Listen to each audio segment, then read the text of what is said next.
আসসালামু আলাইকুম সবাইকে, শুভ সকাল। আশা করি সবাই ভালো আছেন। তো ছাদ বাগানে চলে আসলাম।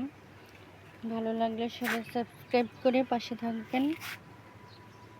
বাগানে এদিকে হচ্ছে ফুলের গাছ, সব ধরনের সুন্দর ফুল ফুটে আছে, চমৎকার লাগছে দেখতে।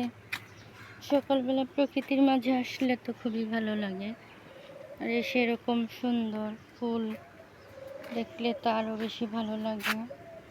আর ফল, যেসব ফল আছে, লেবু আছে এখন, সিডলেস চায়না লেবু, আর আছে ডালিম। ডালিম ফল ধরেছে গাছে, করমচা আছে, আর ভিতরে আতা ফল আছে। আর এদিকে তো নিম গাছ, আমড়া ফল আছে, আমড়া ধরেছে আমড়া গাছে।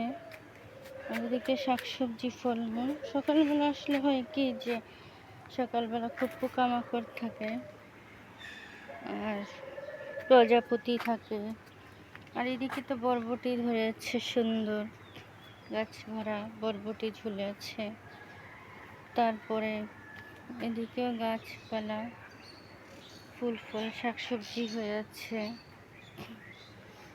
আর এদিকে বেগুন গাছে বেগুন আছে, বেগুন আরও আছে গাছে, অন্য গাছে আছে।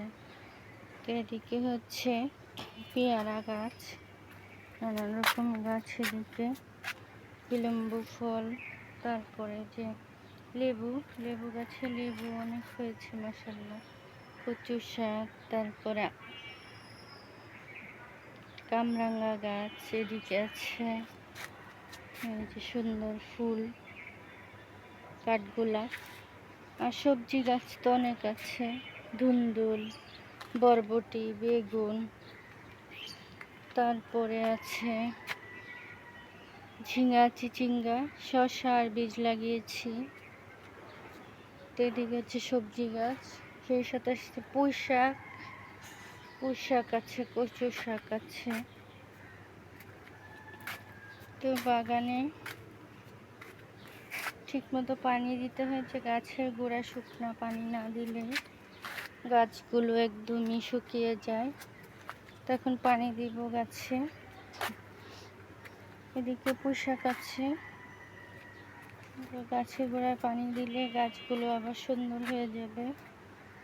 যেগুলো শুকনা সেগুলোতে দিতে হবে, যেগুলো গোড়া ভিজা সেগুলো না দিলে চলবে। এদিকে হচ্ছে আমার আপেল বড়ই গাছ, আর একটা লাউ গাছ হচ্ছে ভিতরে। আর এদিকে সুন্দর কচু শাক হচ্ছে, কচু শাকের কচুরলতি হয়, কি সুন্দর কচু শাক হয়েছে। তো মালবেরি ফলের গাছ আছে, পেঁপে গাছ, সেই সাথে ডালিম, পেয়ারা, আমড়া, তারপরে সজনে গাছ, মেহেদি পাতা, তারপর হচ্ছে লাল জামরুল, সাদা জামরুল, আর নানান রকম ফুলের গাছ, গোলাপ, যে চন্দ্রমল্লিকা, বেলি, তারপর আছে রঙ্গন, বাগান বিলাসী, ক্যাকটাস, সন্ধ্যামালতী, নয়নতারা। এদিকে তো সুন্দর আঙুর গাছগুলো হয়েছে, এদিকে আরও ডালিম ধরেছে। এদিকে আছে এমরেন লিলি, রেন লিলি। বৃষ্টি হবে যত কিছুদিন পর তত ফুটবে। শিউলি আছে, তারপর আছে হাসনা হেনা, আছে চেরি ফুল, তারপর আছে জবা, লাল জবা, তারপর আছে কামিনী, টগর, মাধবীলতা। এদিকে আছে হলুদ অলকানন্দা। তো অনেক কবুতরও ছিল ছাদ ভরা, এখন আর নেই। কবুতর কিছু চুরি হয়ে গেছে, আর হচ্ছে মুরগিও নেই এখন। তো সবাই ভালো থাকবেন। আল্লাহ হাফেজ, আসসালামু আলাইকুম।